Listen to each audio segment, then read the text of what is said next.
You're listening to The Health of Business, where we talk openly and honestly about what it takes to run a healthcare clinic business in BC and Canada today. I'm Danielle Boyd, and I'm glad you're here. A quick heads up before we jump into this week's episode. The Business of Physio 101 early bird pricing may have wrapped up. However, I've got a special discount code just for Health of Business podcast listeners. The Business of Physio 101 course is for anyone who works in the private sector and wants to understand business operations, contracts, compensation models, clinic finances, and just how business decisions actually affect your career. If you visit danielleboyd.ca/courses and select Business of Physio 101 and use the code podcast10 at checkout, you'll get an extra 10% off on your order. The link is also in the show notes, and I look forward to seeing you on March 11th when classes begin. Dana, welcome. I'm so excited to get to know you and learn all about your clinic in Vancouver. You're not in Vancouver, you're in Victoria. I'm sorry. I just learned all about your clinic in Victoria. So welcome to the show. Thanks for taking the time. Yeah, thanks so much for having me on. I've really enjoyed the podcast you've done so far. Awesome. Well, thanks. It's so neat to get to know so many new clinic owners myself, because I'm as a former clinic owner, you kind of just are in a bit of a, you're working so hard, your head down, working your butt off. And so this is actually a whole new perspective to be able to actually collaborate and meet other people. And it's so neat to hear that other clinic owners are listening to it as well. So thanks. That's it's really cool to hear that it's hitting the right people. Absolutely. And I feel like physio clinics, at least from what I've noticed, everybody is so siloed off. So having a podcast like this where people can feel a little bit more connected and we're kind of all on the same journey, it's really nice. Oh, well, thanks. And I think the big thing for me is we're not in this alone. The Sure. lot of the struggles and challenges and wins and things that we're all dealing with. And I mean, me not so much. I've been able to, I'm not in the game like everyone else is as much.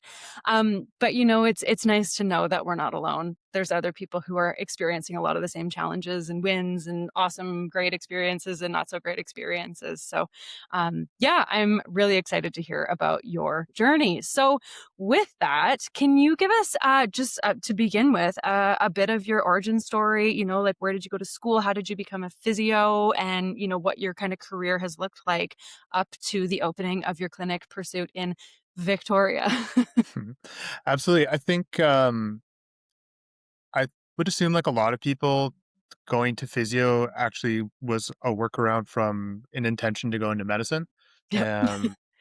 And so Lifestyle? I was lifestyles. Exactly. That was literally the differentiator for me. I worked a few summers in a camp for people with special needs and just kind of got to do a lot of thinking as you do when you're 22, Yeah. and realized that, going down that pathway of medicine would suck up my 20s, probably my 30s, probably a lot of my social life. And just realizing that there's probably a way to still do healthcare with a bit of better life balance. And so physio seemed like a great fit, admittedly, probably because my frontal cortex wasn't formed. I'd never even been to a physio. I just thought that sounds pretty good. You get to be like a mechanic of humans. I love it. And so, yeah, I got in, I went to UBC and graduated in 2016. So been treating now for 9 years, always in private practice and always in Nice. Yeah. Victoria, but amongst a few different clinics. Amazing. Did you grow up in Victoria? No, I just had some family here, but I'm from Kelowna originally. So also from the Oh, interior. Yeah. nice. Yeah. Interior. Yeah, represent. That's fun. And so then, yeah, you lived in Vancouver, obviously, for a period of time. Where did you do your undergrad? In Edmonton, I I just wanted to get away. I mean, the interior is great, but I really was excited to explore some new cities and try some different stuff, and then realized the winter in Edmonton is way too cold. And so, ever since then, just been moving progressively more and more west. And this is as west and south as we get while staying in Canada.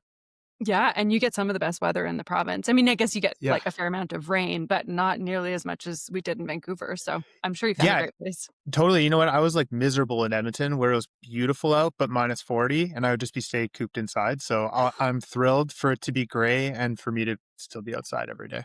I'll take it. Yeah. Yeah, Yeah. some days I wonder, like, I have found here this will be my 3rd winter in Kamloops after, almost Yeah. 20 years in Vancouver. I did grow up in 100 Miles, so small town, Oh, yeah. but the winters are harsh and dry, and like, the dry skin, the nosebleeds, I was like, "Oh, that's what it was Yeah. like growing up. I remember this now." So, Yeah. my skin and nasal passages miss Vancouver weather Yeah. massively. Every time I go home, I'm like, "What is this feeling on my face?" And I it's know. just so dry. Yeah, Oh, 100%. yeah, great. So Go sorry, go ahead.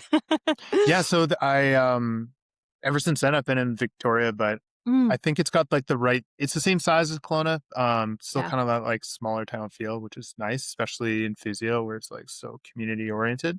yeah. Um yeah, and then like almost 2 years ago now I opened up my clinic Pursuit. But kind of had done a roundabout way to get there in the year or two before that, had like slowly been testing the waters of the business aspect while still working full time at a different clinic. I like this, and I know I've kind of heard you tell the story a little bit previously on another podcast and kind of through our, like, initial conversations, but I love that you dabbled with it a little bit before going full tilt into it, because a lot of people go all the way in initially, and they're like, "Holy smokes, I'm in over my head." Like, it was like you kinda took baby steps, so I'd love to actually hear what is the story of starting the clinic? How did that come to be? Yeah, so I got really lucky. I had been working with a few gymnasts, and the owner of one of the gymnastics facilities in the area mentioned to me that they have this space that they're kind of thinking they'd like to renovate into a rehab center, and they were open to me helping in the design without strings attached. I just had to kind of put in some elbow grease. And Amazing. so that opportunity was way too good to be true. And I'd always wanted to run a clinic myself, even Yeah. from like day one. So, yeah, helped kind of work on that. And then I was working part time there, started building Pursuit just as myself while still working full time at another clinic. And, uh, we learned it's not so bad when you're already an established physio to Mhm. bring clients towards you. People already know to search your name and they'll either come to you at the clinic where you're at, or if you start building this other thing, people eventually find you. So it was deceptively easy to start working on my own as an established physio, Right. which then allowed me to start thinking, well, like, where else can I go from here? And so I brought on, or I had an opportunity for people to come on. I had a couple RMTs who solely signed on with me. I actually didn't really put a lot of work out. It's just the universe kind of brought them in. And Nice. then at some point, I had another physio come on and work part time with me. Actually, she was full time while I was still part time. And which really started to give me that sense of like, what is it like to be an owner of a space? And more importantly, at least for myself, what's it like to have to like be responsible for that other person's caseload and support them in a space, which is a Yes. whole other ballgame. Completely. Yes. And Yeah. that's a real feeling, right? Like, it's one thing when it's yourself and, like, the risks you take only affect you or yourself, but when you take a risk or when you make a move or buy XYZ, like, now you have other people's livelihoods in your hand as soon as you bring other staff members on. But I think that's really neat that you actually brought someone else on full time while you were also kind of, like, working in the background. You were doing the part-time work, Mhm. but you were able to actually probably funnel more patients, more referrals into that person's schedule and be able to kind of, like, share the incoming referrals and A- patients, I guess. Absolutely. That said, it was the tipping point for me to realize like if I want to do Pursuit in full, I can't straddle both worlds. I was still Yeah. working 30 clinic hours a week, which is full time at a different clinic, and then trying to like stack on this other part. And then on top of that, also try to do the management and like uh, business side of it. It was just way too much and kind of blew up in my face. And that was kind of like that person that was working with me eventually she left. Right. And on reflection, it made a ton of sense. Like there was no internal culture to this like skeleton clinic. There wasn't Yeah. really any sense of like connection between the therapists. All of us were kind of ships in the night working ultra part-time, and there was no front desk, which I know a lot more clinics are starting to bring that on, but that that experiential component for patients and the ease it puts off of on the physios not to handle direct billing, it made a ton of sense on why she left. But that was kind of my indicator, like, okay, I can't just stay 1 foot in and 1 foot out. I'm going to have to make a decisive move. And that's eventually what made me jump full time into the clinic when I started looking and then leased a space. Good for you. Yeah, and, like, taking feedback like that is never easy, but the fact that you looked at it and reflected and was like, "'Kay, something's not working here. In order to make this work, I have to make a leap." So, good for you. Any other, like, big takeaways around that time for you in terms of lessons there, or was that the big one? I think that was the one that just like hit the ego the hardest. Like where Yeah. you put as a business owner, you put your whole identity into this thing and present it to the world. And any sense of rejection of that feels, I don't know, way bigger than it ever did when like a patient didn't like my care and went someone else. Yeah. Um, and then that was the introduction as well to just marketing and how hard and nuanced that is. And that there's so many layers to that that we have no education in when we were in school. I don't think I ever heard of the word SEO before uh, I really started digging into why my website wasn't suddenly on the first page when I searched my name.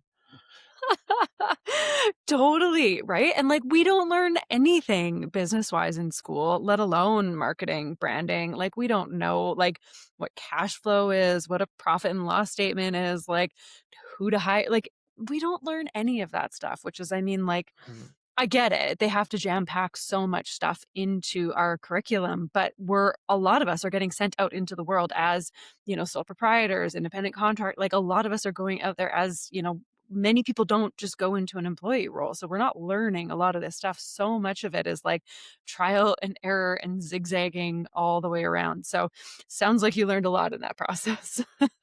For sure. And I think, yeah, all of our experiences as physios coming out of school, it's all just built on this like house of cards that we hope is never going to blow over. Yeah. And so you just kind of like package up all those fears and anxieties around the legalities of like what's a contract and am I working in an ethical way or the way standardized by CRA, or how do I run a business? And then you just kind of package that up and stick it deep away and hope it just never comes back. I'm never gonna get audited. What are you talking about? Yeah, it's Yeah. totally fine, but if I do, I'm totally screwed because, Oh yeah, yeah. most clinics are not doing it well, and, I mean, I'm obviously on a mission to try to change that, but, there's a lot of house of cards out there, and, like, this is a really good moment to point out that, like, with our new HPOA legislation coming in April, things are going to be a lot more draconian in terms of punishment, and also like they're moving from a reactive investigation protocol to like proactive. Now they can just like do investigations ad lib instead of having to have a complaint. Anyway, total aside, but it's a little scary. It is. Yeah. It definitely gets me looking a lot more inwardly and trying to see like, okay, like how do I tighten this thing up? Because I know up until now it's been a very ramshackle experiment. As it is for most people, and you know what? Like, if I certainly when I opened my, like, business, it was the same thing. It was sort of like, okay, a little bit of, like, advice from over here. I learned this over here, and we kind of just, like, piecemeal it together, right? And do the best that we can, and it's not because we like, anyone in the industry is malicious or anything. It's just that we don't like, there's not a lot of business education, and so everyone's just No, doing the best that they can. So, I'm sure you've learned a lot, and it sounds like you're very well aware of, like, all of these structures. it's a dawning awareness. Yeah, I think I'm on like the Dunning-Kruger effect. I'm in the valley of incompetence, and knowing that I know enough to know I know nothing, which is great. But yeah, I mean, to your point, like I think a lot of clinics just build on the shoulders of the clinics that they were at. I know I Yes. did. I looked a lot at the previous clinics I worked at and built a lot of our structures off that. But then once you're in like a clinic ownership role, you start to be a little bit more scrutinizing, at least ideally, of Mhm. why did we ever do it like this? Like this, why does the contract look the way it does? It's super archaic looking. And Probably yet because it was people the just contract that they had at their previous clinic. exactly, exactly. It's like the ham at Thanksgiving where people just chop off the end every year, and it turned out it was just because the pan was too small from like 50 years ago. Oh my god, that's such a good one. I love it. I like, oh, I know. This stuff is like I get so fired up talking about it, but I do wanna hear more about the process of opening the clinic. Mm, Okay, so right. this was about 2 years ago. You found your space, you leased Yeah. it. At this point, was it you and the 2 RMTs, or who was it that was going into this space at this time?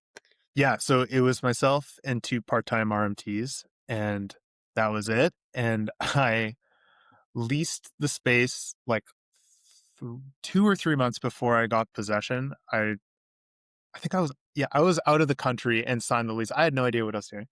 And then I wouldn't recommend this to other people, but I was still working full time when I came back. I had a month to renovate it, and then I opened January. So I got possession December 1st, Oh opened my it god. January 1st, and yeah, just went from there. It was a very chaotic Christmas season. But, I believe related it. to this time of the year, it was also a very fun Black Friday season. I spent a comical amount there. Shopping. Yeah, it was great. Yeah. So I had just, with a hope and a prayer, kind of sent everything to this space, tried to do everything I could. Thankfully, I got a space that already had it was a clinic before Oh, with okay. different types of providers. So the treatment rooms were already built. I just had to put up some lipstick and build like a reception area and then just install gym equipment. So it Amazing. wasn't so bad all said and done. Like looking back, I got very, very lucky. Yeah, And then, yeah, just kind of went full in with the two part-time RMTs. And I think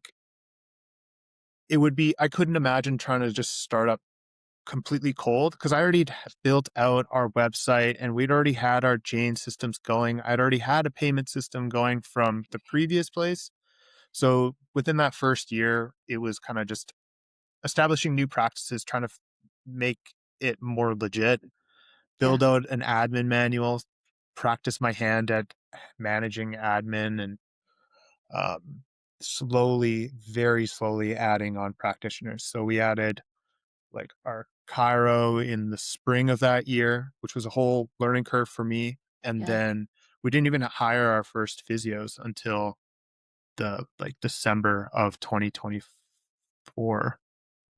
right. So a Yeah, year later. wow. And so I had that first whole year just to kind of like get my system solid, make sure our admin and all those background systems were really good before we then took on that next step of trying to bring on a whole bunch more therapists. So it was very, Holy very smokes. stepwise. Yeah. Well, and it sounds to me like you obviously had the foresight to create systems. Like a lot of people don't even know what systems are. So that tells me right there that you were like well prepared, organized, and like educated because even building out manuals and admin systems, like a lot of people don't even do that until they're like multiple years into it and realize I keep doing the same thing over and over again. Maybe I should make a system. Yeah, and I think like related to what I was just saying, the systems were terrible when we first built them. I kind of just explained to our admin like, "Oh, here's kind of how I've been doing things." I think that Word document was like 10 pages long, and it's a very much a living, breathing document, as are a lot of different components within the business. Now that admin manual is like 100 pages long, like it just keeps building, and that's Wow. okay. Like I don't think, or it ever should be, that a business is really static. It's a constantly evolving, growing thing. Yes. Life and technology is constantly changing, and so it's important that the business adapts at the same time, and ideally that you're documenting it the whole time.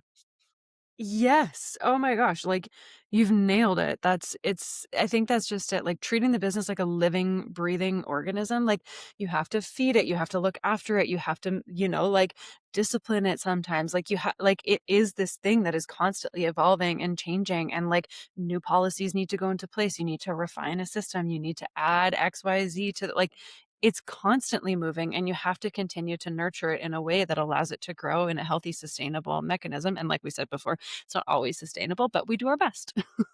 Totally, and that's one of the advantages of when you're starting out. If you don't go in and acquire a clinic, or you don't take on ownership of the clinic you were working before as like an employee or a contractor in, it's so flexible.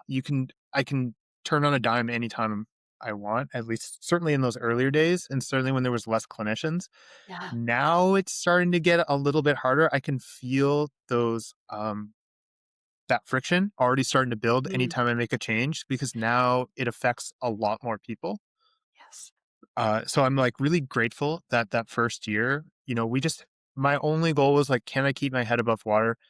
Can I keep this place from losing too much money, essentially? And just having in my mind that this is not a short term game. This is very much a long term project. And it really, in the long term, doesn't matter what that first year looked like. It really Yeah. just matters like where are we going to be in like 5 years? 100%. And that first, like, year, 2, 3 are such a time investment. And I mean, obviously, like, a cash investment too, but what you've done is put the time into building those systems and to hiring the right team and creating, we'll dive into it shortly here too, but the mentorship program, like, really making that time investment up front makes things in the long term so much smoother and just so much more like, you just have such a great foundation for it. Absolutely. And that's the part I think I didn't recognize before getting into ownership. It just seemed pretty easy for the my previous owners. You don't realize, that like quote unquote passive income that they're churning in is most definitely not passive and No. more like writing a book. It takes years to get that finished product out, let alone successful. And even in that, there's a very low hit rate.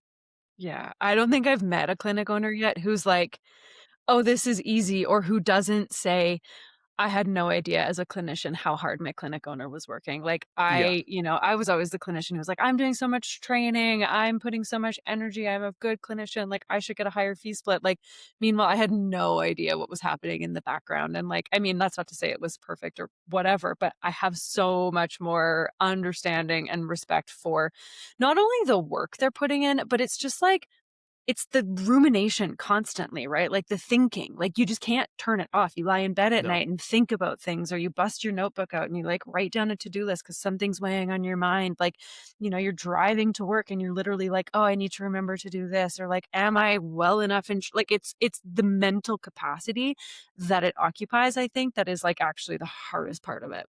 for sure. I think that's like the true cost of entrepreneurial experiences. Like it's never gone. You can never take a break. And that is Totally. probably the big differentiator or separator of like who's going to enjoy this thing or who's not going to. Like you have to accept that this doesn't really have a life work balance. Like you're in it. You live and breathe it. Like In it's some point of your never brain, it's always there. It's always there, and, like, we were speaking earlier about, like, how, like, I have started working in the public system. I literally don't have my email on my phone. I do my charts, I leave, I close my computer down. It doesn't cross my mind when I'm not there, and it's, like, such a different perspective. It's very freeing. That said, like, I feel like you and I are kinda maybe the same in that, like, I like it. I like solving problems in my head. Like, I love going for a long drive, like, if I'm going to go visit someone and thinking up ideas and, like, I love that. For some people, they don't like it at all. So I assume you're someone who enjoys that process to an extent. Yeah. Yeah. It might be a bit, self-destructive in the amount of like mulling over that we're going on with it. But, if it wasn't going to be the clinic, I would be mulling over something. So it might as well be something that's going to be profitable eventually, Yeah. ideally. Yeah. Totally, and you know what? Like, that's just it. Like, even though I'm not mulling over my work right now I'm like, "Ooh, like, podcast idea," like, it's other ideas now. It's not the, like, clinic that occupies that, but I think that's just it. Like, that entrepreneurialism is always gonna be there, so we might as well channel it into something healthy or productive.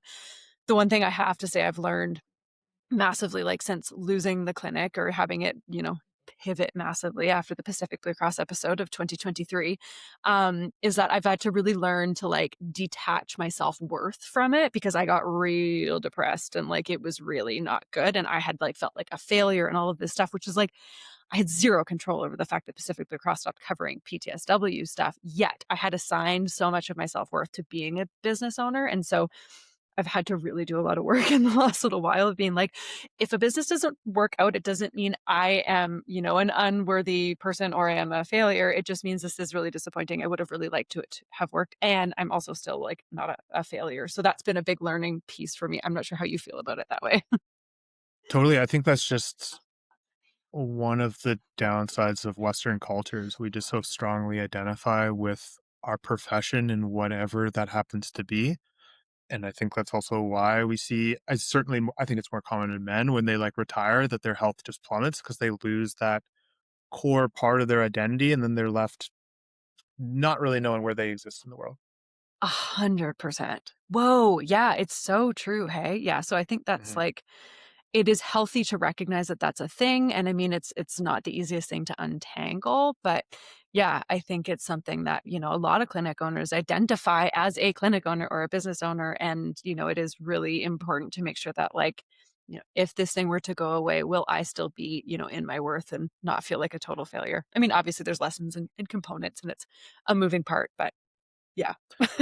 Yeah, that is for me at present, like that's the greatest challenge is, I have now these other therapists on my team. And if they're not doing, if they're not as busy as I'd like to see them, then I kind of just take that on as it's an indicator of me not succeeding for them rather than, and this is something to still work on, but just like having that sense of like, no, I can be secure and be this, and I can give them as much as I can, but ultimately their outcomes are going to be of their own actions. And it's not directly related to what I do.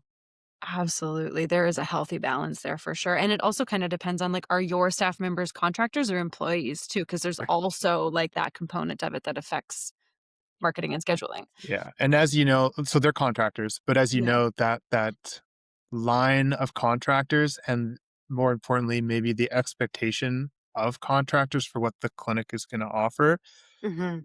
is still needs a lot of refinement.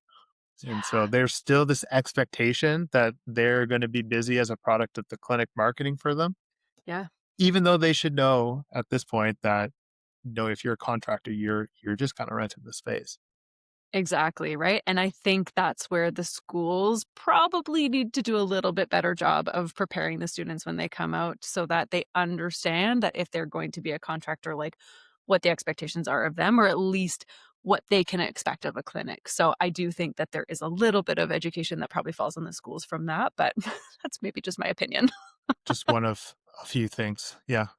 Yeah, one of many. Yeah. Yeah. So I want to talk a bit about culture because I know this is something that you're really passionate about, and I Mhm. know a big part of your clinic and what you've spoken to previously is about having great culture in your clinic, also about having like a really safe, like welcoming space. I want to talk a bit about like your space, your culture, your team, and kind of like what your philosophy is on that. Yeah. So I think where that needs to start is recognizing, at least for our clinic, of who is our primary target as like a business. And Mm, as I've been going through this over the past few years, what I've realized is the tightest funnel within a physio or rehab clinic is actually not patients, it's practitioners. yeah. And so a big component of what I've been trying to work in building is how do I build the space to be ideal for clinicians? Um, Obviously, like splits aside, you can't just throw away all of your income. And Yeah. so that's really where the culture is so important. Like you want to build an excellent culture to attract those like really high quality clinicians to come and work for you. And so often with these like more abstract and big problems, I like to just start from like the end goal and then start working backwards. And so the culture becomes a huge part of to how are we going to get um that really difficult challenge of if there's at least in Victoria, there's like 60 clinics, I think, from the last time I counted. And I don't know, last year there was like 6 physios coming out of UBC coming back to Victoria. And so the question becomes is like, how are you going to separate yourself from the other 60 clinics to get that clinician to come and work Yeah. for you? And as the Yes. new kid on the block, I don't have the Google reviews or reputation to be that like determining force. And so we have to build a really great culture in order to attract those new grads. Yeah. Okay. So walk me through a little bit of what you've done and what that looks like. Yeah. So from my experience, I've done a lot of mentorship and worked as a preceptor for UBC. So I've, passively been learning of what it is that a new grad is looking for in a clinic, as Yeah. well as based off my own experience of starting out and the fallacy of what mentorship was expected to be versus what it turned out to be. And Mhm. so I know that new grads in particular are looking for mentorship, of course, and then they're looking for a clinic that feels good to be in. Like there needs to be a really great fun vibe in there, as well as more and more these days they're looking for it to be like aesthetically nice. They want to be proud of being in that clinic that they're working in. Mhm. And lastly, that there is some meaningfulness into the clinic that they're working in, like beyond just check in and check out of patients. And there's a lot of meaning in, great care, but Absolutely. also maybe that clinic is involved in the greater community. And so Mm. we've kind of just having a sense of those different fields, just try to really like dig deep in all of them and figure out like how can we optimize for each of those sections, and then still a work in progress. How do we like market that and show that to prospective clinicians? I love that. Well, and integrating yourself with UBC and the student group, I think is huge because they're gonna get a taste for it right at Yeah. while they're in school still. So that's like, I think that's huge. But then, yeah, like everything you just mentioned there, it's as a new grad, I remember coming out of school and, like, I mean, for me, I just was like, "I need to make money, like, I'll go wherever I can go," but had I known, I had the option to, like, walk into a facility that, like, had its arms open and was like, "I got you. I'm gonna give you mentorship. You're gonna have a beautiful space, like, you have an open door policy, like, we're also, really invested in your outcomes," like, that would have just been a really amazing feeling to walk into, I think, as a new grad into a new job. So I think it sounds like you're walking that walk. That's really cool.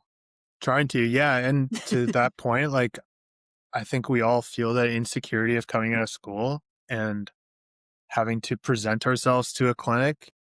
And it feels like such a huge power dynamic in their favor.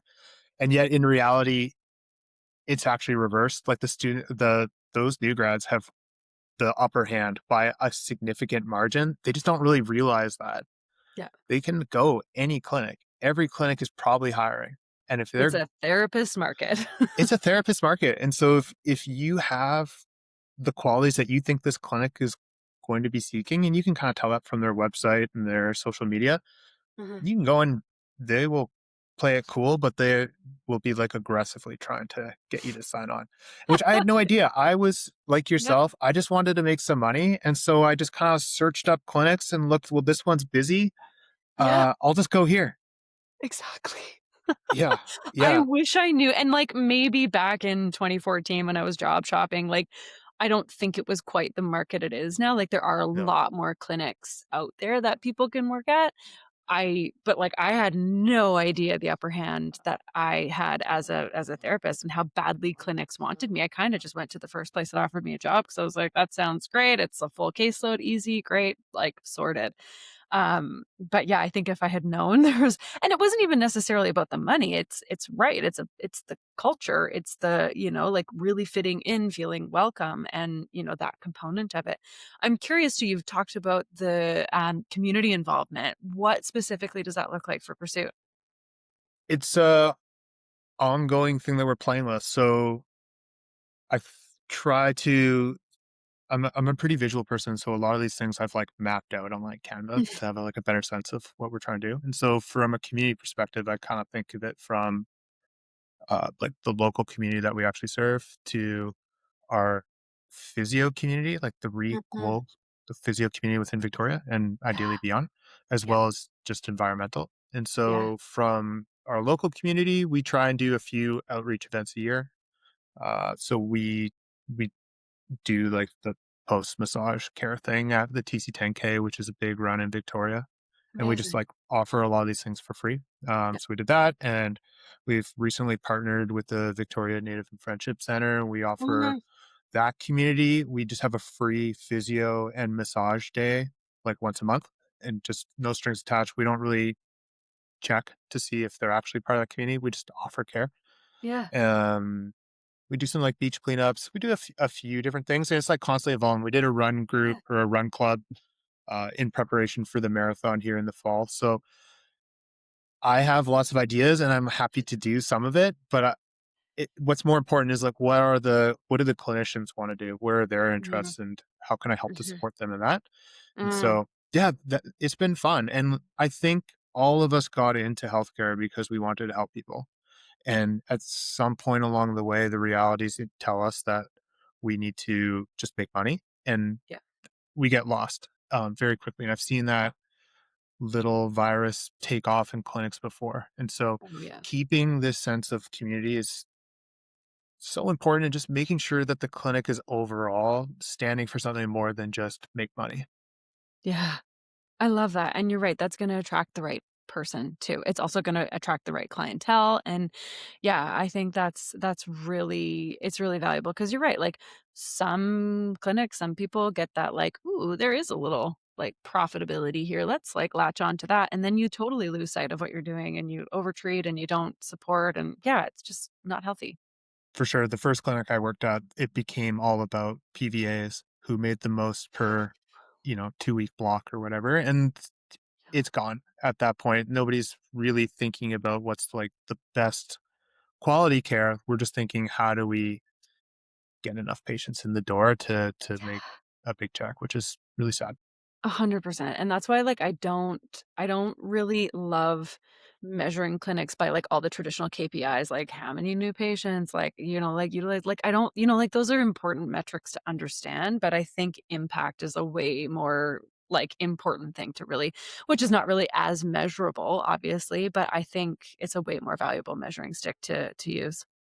Totally, and kinda coming back to what we were talking about before, there's a short game and then there's a long game, Yeah. and if you want to try to maximize your profits, like, that's a great way to win the short game. Yeah. And for people who are very competitive, they're used to short games. Um, Yes. but those of us who are trying to, like, build for something ideally greater, something that's a little bit less tangible, it's the long game that really matters. And so, so long as the month is better than the previous month, or the year is better than the previous year on some qualitative or quantitative score, like, I can hang my hat on that pretty comfortably. I really like that. That's like, Naval Ravikant's, like, concept of the compounding interest decisions, right? Like, Mhm. yeah, you can make short-term bets that are gonna pay off big, but by making decisions that are going to create compound interest, like, as we know, compound interest makes, like, the most money in time, right? So, Yeah. those decisions where you're fostering relationships with different community groups and you're, choosing impact over profit in certain scenarios, like, people are gonna see that, and then that's gonna be, like those compounding interest decisions are going to be the long game, so I think that's, like I love it. 100%. And it's so hard to see that in the moment. And in hindsight, it's so obvious. It comes in, and, like, reflecting on how did I even get to where I am, which, like, a lot of it was luck, is these small compounding interests. Like, you just Yeah, if I hadn't given as much attention to those gymnastics, athletes, and then hadn't gone into their space to, like, watch yeah. what all these obscure movements are that I had no idea when I was treating them, then I wouldn't have been able to, even in the first place, get into an opportunity to, like, lease out a small space, and Yeah, that has exactly, so slowly it's ramped out. it's not pure luck, it's, like, an opportunity that has met compounding interest decisions that, like, presented a lucky opportunity, but, like, that would have never existed exactly had you not created these decisions that allowed that relationship to foster, so that's, like, prime example. I love it. Yeah, yeah, Um, I really wanna dive into your mentorship program now because I cool. know this is something that, is really important, obviously, for new grads and new clinicians, and, it's unique, right? Like, a lot of clinics offer mentorship within their compensation package, but I think what you've done is you've created a really, like, robust, structured program, and I know you've kinda sent me the overview of it, and I would love to know, like, why mentorship? Why is it important? And yeah, like, let's walk through what the program looks like at Pursuit. Love it. Yeah. So when I've taken on students, I wanted to, it all started with me just taking UBC students and thinking like, how can I make this the best experience for them possible? And one, one area that I've been trying to build on is like, how do we create better systems so that when a new grad or student comes into private practice where it's like kind of chaotic, they can have these like systems in place to understand how to handle it. So whether it's a broken bone or uh, subacromial pain syndrome or a stress Mhm. fracture, they kind of can get a lay of the land to approach these things. And in my previous clinic, I had worked as their clinical educator where they had some mentorship. But what I've noticed in the clinics I've worked at is people will offer mentorship, but it's very rarely structured. Like there's very Yes. rarely any sort of clear plan for that new clinician. And if you're lucky, it is scheduled. And so in Yeah. my previous clinic, at least there, it was dedicated. You had an hour, every 2 weeks with me. And so building on those aspects, what I designed at Pursuit was a whole mentorship program where I had a 52-week academic schedule. We were going to go through all these different components, as well as clear schedule time in my schedule as well as in theirs to really make sure their mentorship was held like sacred and Yeah. never removed because of inconvenience. So Wow. again, we just kind of worked backwards from there. I knew I was going to offer a year worth of mentorship, and so started breaking down what are those key areas that I wanted to work through, and then kind of just built from there. Wow. That's like I mean, the structure to it alone is incredible because you're right. So many clinics are like, yeah, I'm going to offer mentorship. And then it's like, cool. So mentorship looks like you just like DM me or like text me when you have a question. And like that to me is not mentorship. That's just like picking someone's brain. And the new clinician usually probably feels really too afraid to even like initiate that conversation. For sure. I've found most of the time it's like open office hours and you Mhm. get hooked up with another clinic or clinician. But Right. sometimes that clinician isn't being compensated. They're just doing it from the good of their heart, which is great. But I really think there needs to be some skin in the game from the clinic to Yeah. ensure quality education for that new guy because there's just so much to learn. And so Yeah. if for us, one thing I have tinkered with is how can I ensure a uniform product across our team?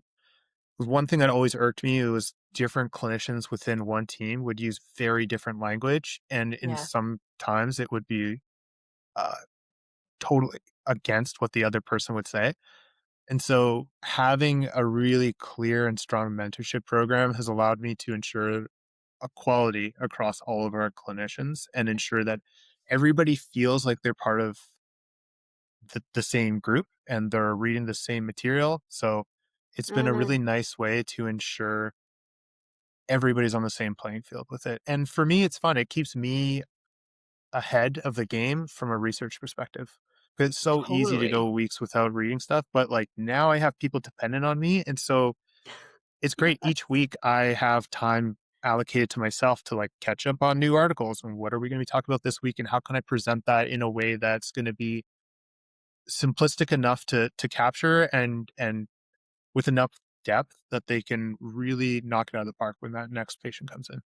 I love that. That's so good because yeah, like, not only does it keep you accountable, but now you're also building out the program because the next person that goes through it, now you just have to, like, update the research within it. You're not starting from scratch. So you're creating a curriculum, you're doing a system, you're like, like, you actually have Yeah. built something really valuable that, like, also will increase the value of the clinic down the road if you do ever decide to sell, right? Like, you're gonna sell this educational tool that comes with it, which obviously is also a great marketing tool.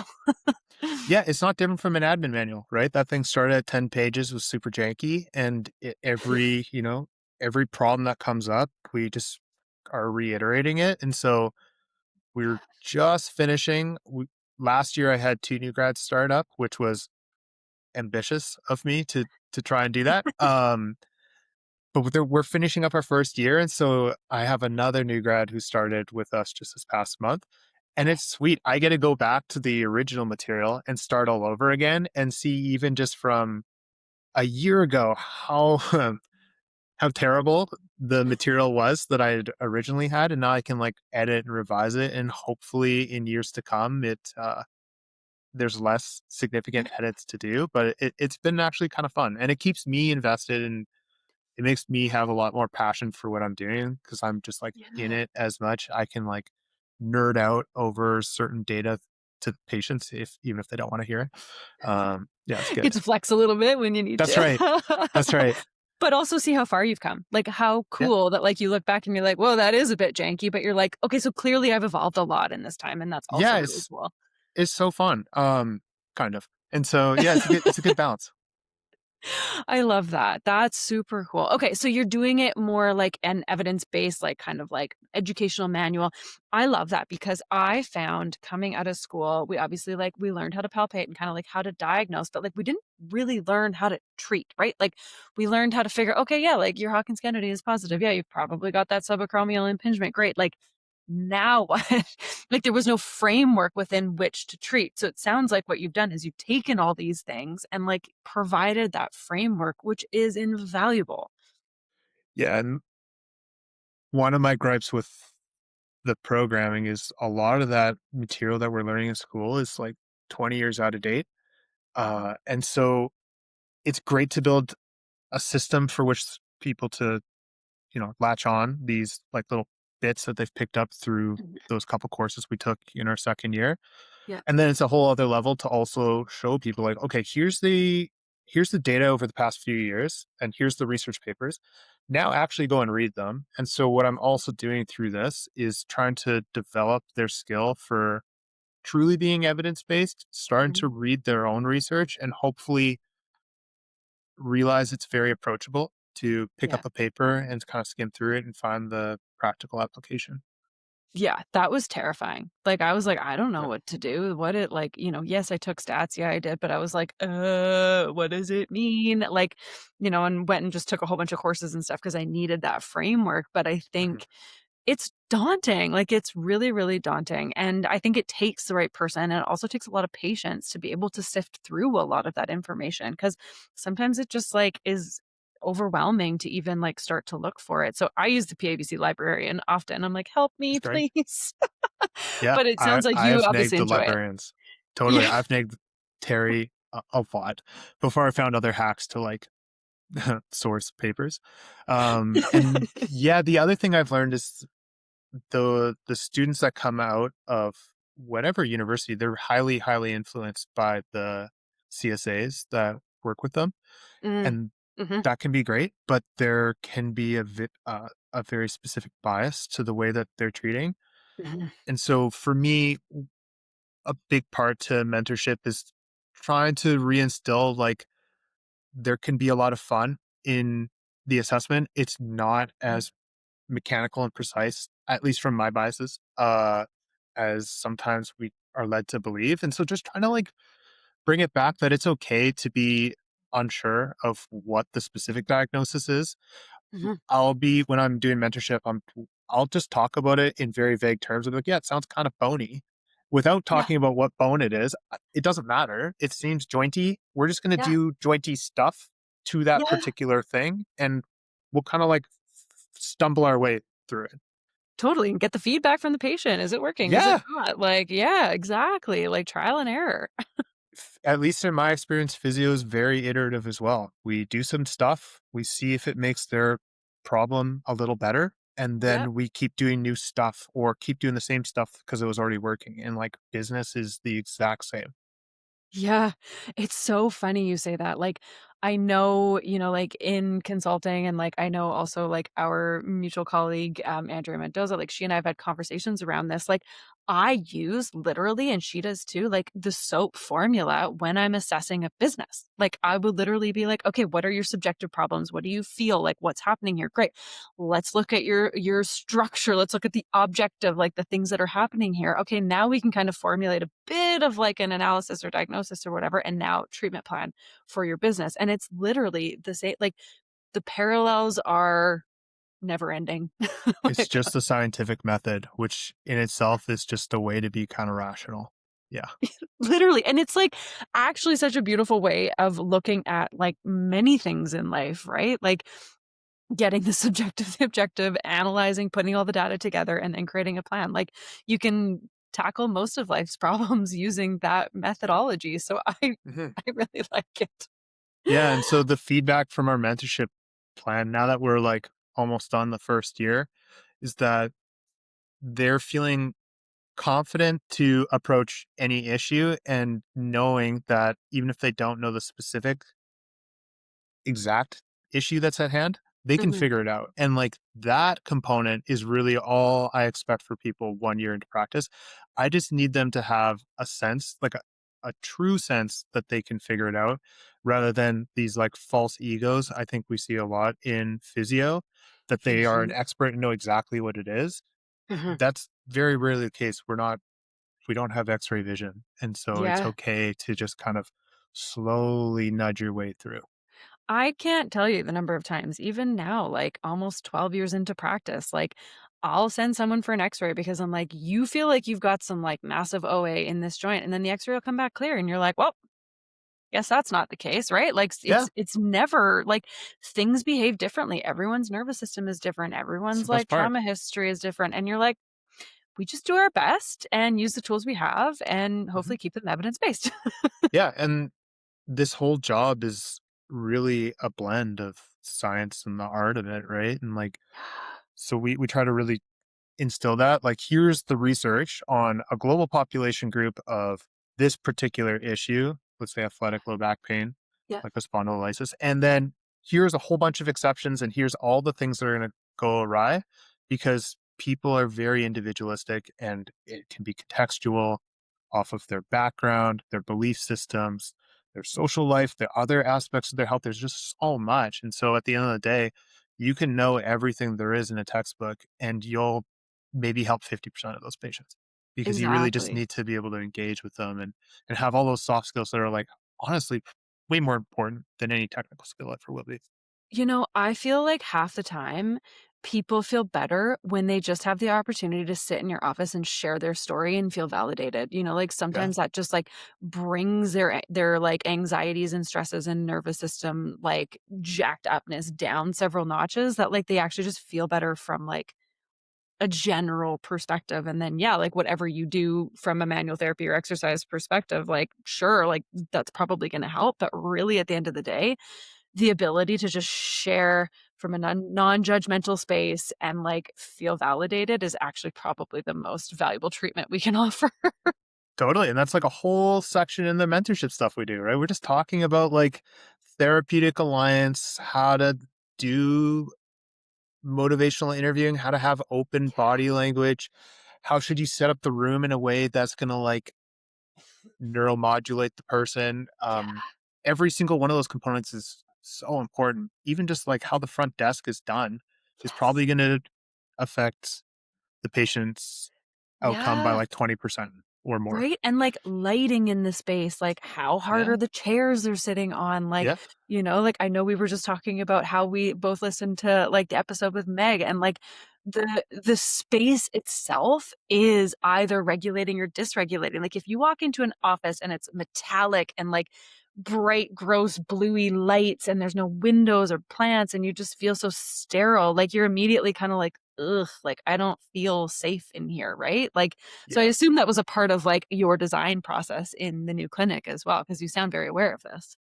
Totally. Yeah. And you definitely don't want an 80s dental office. And it's important from the patient's perspective. It's super important from the clinician's perspective too. Yeah. Like and so a key part for us was, yeah, how do you build the most inviting space you can while keeping it functional to the goals that you're trying to do? And every clinic and everybody's brand is a little different, but no matter what your brand is, no matter who your target client is, it still needs to be very inviting. There's like Mhm. I can't envision there being a certain demographic who really thrives under like fluorescent lights overhead. Oh, I mean, like, no, can't think of anything off the top of my head. Yeah, I like yeah, it just feels gross and sterile, right? So, any totally. particular considerations that you made for your space? Like, was there any, like, decisions that you were like, "Oh, this feels, like, more welcoming than this over here?" Like, are there any specific examples you have? Uh I was pretty selfish with it. I built the space with what I like for my own style and just hoped that that would work. Um, Well, you're also a clinician I'm there, so that's oh, it has to work for yeah, you and too. I have some sense on design stuff. Like, my mom Mhm. was a interior decorator. I have a sense Mm, of, like, what makes a space feel good, and, like, I've always liked plants, so I was happy to throw a ton of yeah, plants in there. But love it. from the physical space perspective, we were pretty intentional on keeping it very open Mm, concept. I wanted people, even sitting in the waiting room, to know there's a gym right in front of their face that they're gonna walk past, because mm, I'm letting them know, like, we will probably end here. This yeah, isn't gonna be a sacred space that's not available to you. Like, everybody's gonna get comfortable in here. yeah. We position, or I teach my clinicians how to position themselves optimally in front of the patient. So they're always like Mhm, very face to face. They're very open body language. If they have their mhm, laptop, it's to the side of them. It's not like mm, blocking them trying to talk here. yeah, Um, there is an ideal clinic I would like, and then there's the reality of what I leased. And so there are things I would love to have done. I wish yeah, I had infinite income to like add in sconce lighting and these like things like that to really take away. But we added like dimmers and then made yeah. sure there was music in every room and then through the reception area. Um, Mhm, mhm, but ultimately, we just tried to keep it as open as possible, including even just our choice for like white walls and then like light white wood. It's yeah. intentional to try to keep it as the antithesis of a dungeon, basically. Because there's only like one, most clinics only have like windows over the reception area, and then Yeah, everything else is locked out. So, how do you make these like tight little spaces feel open, including yeah, even just our choices in the photography that we had of like yeah. local areas? We made sure it was like expansive open scenery. It's These are all these little Mhm. subconscious things that will influence how a patient feels when they go to like sit in the room. Wow, that's so detailed and so thought out. Like, sometimes people will just throw something up on the wall because they want to like use the space, or they'll throw the classic like, anatomy, nervous system poster up there just because that's like fits the bill, but you've Yeah. clearly really thought this through. Yeah, yeah, and, like, it's again one of the advantages of having worked in clinics and seen what I liked and didn't like, right? So, like, our rooms, there's no accolades on the walls, there's no pictures with athletes, there's no diagrams, like, I want as much control over what that patient's perception is around their health as possible. So, like, we have a Yeah. wall that's a whiteboard wall. We'll Mm, draw stuff on there if I wanna show people it, but otherwise, totally. we keep it, as neutral as possible. Yeah, I love that, and neutral is such a good word, like, neutral, warm, natural, that feels welcoming, safe, relaxing. I absolutely love it. You've totally thought this through and clearly have had experiences that have, like, indicated otherwise and have dictated these choices.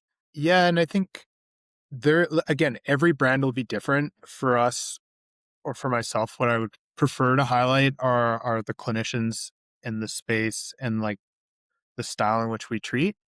And Mhm. so everything is designed to kind of like zero them back in, rather than it being too distracting. Even from like the music we play, I'm like kind of intentional on making sure it's not like in the treatment rooms. There's no words to it because I want them focused on me Mm. Yeah. or focus back in on themselves rather than being too distracted. So there's like so many Right. ways you can play with it, which is really fun. And it very much depends on what the style of the place is like. Versus our Yeah. gym is like way more upbeat, probably because at that point we're trying to get them more confident to do the things and more playful. Totally get them moving, get that energy up a little bit. Wow, that is like I love it. It's incredibly intentional. I'm curious, I mean, like, obviously, you've learned a lot through this process. If you were to, say, either do it again yourself or kind of, advise other people who are thinking of doing it, like, what are the big things you would advise a new clinic owner who's going through the process to, like, really think on? Or, I mean, maybe a better way of phrasing it is, like, what sort of person is cut out to do this? I think we touched on it a little bit. You have to be ready for it to be all consuming. Yeah. Uh, I was pretty intentional knowing that we're hopeful that we're gonna have my wife and I will have a kid in the next year, and Mm, so it's kinda like, if I don't do this now where I can be very selfish and fully yeah. absorbed in the clinic, which I haven't, I won't be able to do this for another 5 years probably. I just don't think I got that in me. So you have to be ready to devote the next probably 3 years at 60 plus hours a week doing a comically diverse amount of tasks and Mhm, be ready for that and have that like North Star value for why you're doing this. And I think it feels, and people ask me if I'm feeling burnt out. Like I'm not, because it's very purposeful.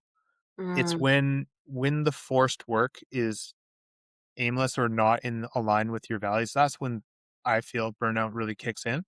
mhm. So just being like ready to send it for a long time, you have to be braced for it, and having a healthy expectation around the financial side of it. I don't think physio as a business is the most profitable sector to be in. You have to be doing it for the right reasons. There has to be something that you're trying to build that isn't out there, and it's more uncomfortable for you to keep it in than to build it. Yeah. Yeah. Yeah, exactly. I think that's like you have to want it and want it for the right reasons. I think, yeah, and be ready to devote the majority of your life to it for at least a period of time, for an era. Yeah, and I have no idea of when that era ends. I think I'm a bit I think I'm a bit naive on how long that era is going to last, but I'll keep pretending myself and kick that can down the road as far as I possible. love but you know what? If you knew sometimes, like, when you're in it, if you knew when it was gonna end and it was gonna be longer, like, you might not do it, right? And so the Totally. beauty of it is, in hindsight, it's always worth it, right? Like, you'll get to a point where the business is a lot more self-sustaining, and you're like, "That was so worth it." But if you knew it was gonna take 6 years, you'd be like, "I might not do it." So sometimes it's best not to know. Yeah, and I mean, there's lots to relish in the struggle of it. Like it's cool to see where the clinic is now compared to 3 months ago to a year to 2 years ago. It's fun on that regard, and like that was the main motivator for me. I like to build stuff, and I found physio as a whole, you're not, the stuff that you're building are skills which is so intangible and hard to see. So it's Yeah. nice to see the clinic grow in whatever metrics we want to use. Mhm. That dopamine is sustainable enough for me. Totally. Like that's a delayed response reward, whatever mechanism that is, that feels really great to see growth, not only on the business side of things, but I think being a business owner, being a clinic owner, the personal growth that happens with it is massive, right? Like Yeah. you've told plenty of stories about personal growth and also just like learning a whole new set of skills like business education, like learning how to market, learning how to create systems and hire and create relationships. Like the learning and growth that happens both on the personal side of things and the business side of things, I think is it's a hell of a drug. Yeah, yeah, it's good when it's good, and then there's some deep valleys there. Yeah, absolutely. Okay, so any last thoughts you wanna share before I ask you the last question? Like, any tips, tricks, like, things that you wanna add that you didn't have the chance to share during our chat? No, I think we've covered a lot. I think the other advantage to owning a business is you can build the things into your community that you want. So, Mm, for myself, it's been great in that I can support the things I want to support. Like we do a lot from an environmental perspective as well. We get to mhm, do stuff mhm. from a community perspective. And if if I hadn't just done it on my own, I don't think I would have internally wanted to do it for somebody else. And Yeah. it is really nice to be able to support the things that you want to support and try and like enrich that like greater community. Oh my gosh, that's amazing. And you're right, doing it for yourself, like I was the operations manager at another clinic here locally, and it just was like, I'm not getting the same kick from this. It's No. not mine. Didn't feel the Yeah. same. And I was like, this is not a fit. I gotta go. Um, I love that. So the last question that everybody gets is what is a healthy business to you? I would love to hear your definition. Yeah. It's dovetailing what I just said. I think a healthy business is one that just sustains the community around it, and from the people that it serves as well as the clinicians that it works within, and also it has to sustain the owner as well. Everybody needs to be feeling aligned in that it's positively benefiting everybody to a greater extent than what people would have had without it. Boom. I love it. That's fantastic. Okay, so how can people book in with Pursuit? How can new clinicians looking for work in Victoria, how can they get a hold of you? Yeah, so they can reach out to us through our website, pursuitphysiotherapy.ca, through Instagram. You guys can always reach us, both the clinic one, Pursuit Physiotherapy, as well as myself, Dana Tostensen. I'm happy to talk with people. If they want to come and shadow, please come in. We have people shadowing, it feels like every week. We love doing it. It's fun. We can kind of show you how our style of physio is done. I love it. Yeah, you have an all-encompassing program there. So kudos to you and congrats on the growth. I mean, to see what you've built in 2 years is incredible. So I think you should really pat yourself on the back for that one. That's fantastic. And I look forward to seeing even more growth and community depth and reach for you. So congrats and thank you so much for taking the time today, Dana. That was awesome. I can't wait to Thank share it. you. Yeah, I really enjoyed Awesome. it. Thanks a lot. That's it for this episode of The Health of Business. If you're navigating any of these challenges in your own clinic, know that you're not alone. If you're interested in working together on any of these challenges in your business, head to danielleboyd.ca to learn more about my consulting offerings and to get in touch. Catch you next time on The Health of Business.